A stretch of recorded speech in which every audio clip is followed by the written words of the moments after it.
От 50 до 120 участници се очакват да се включат в поетичния конкурс, организиран от Сдружение за сръбско-българско приятелство, съобщи неговият председател Зоран Баич. Литературната среща в Велико Търново по повод представянето на конкурса е на 16 септември от 18:30 часа в Народно читалище Надежда, каза още приятелят на България Зоран Баич в студиото на телевизия Видеосат. Първият повод е за това, що е Велико Търново мой любим град. И винаги се завръщам отново тук. А специален повод, защо сме и тук от телевизията, свършихме с 10 конкурса за поезия, отпечатахме една антология от първите 10 конкурса. Значи, защо кажем първите 10? За това, що сега вече за 11 може да пускат хора заявките, значи вървиме напред.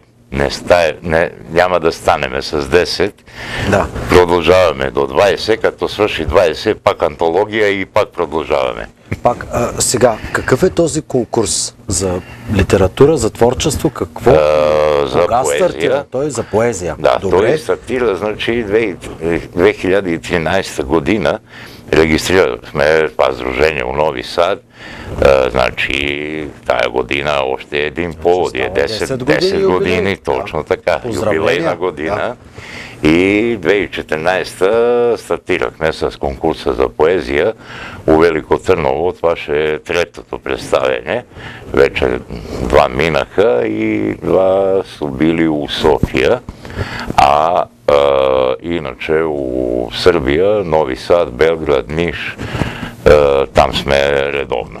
Така, да, и Панчево. Къде могат хората да изпращат творбите си, да се свързват с вас и до кога тече тази годишния? До 5 ноември, това е конкурс за поезия 2013. По-рано имахме и 2 пъти на година, сега го намалихме на 1 път, заради това, що и на себе си дадохме една голяма задачка. Стихотворения се превеждат от български език на 6 езика, да. А от сръбски на 7. Значи, богатство. Да, значи, защо? Заради това, що едно стихотворение, което е, да речем, хубаво, трябва да се чете и на другите езици. Не само да е на сръбски и на български. Особено за хубавата поезия, царицата на литературата, както се казва. Така.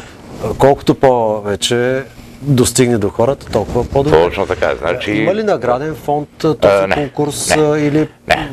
Моето любимо изречение. Да. Моето любимо изречение. Знаеш какво е?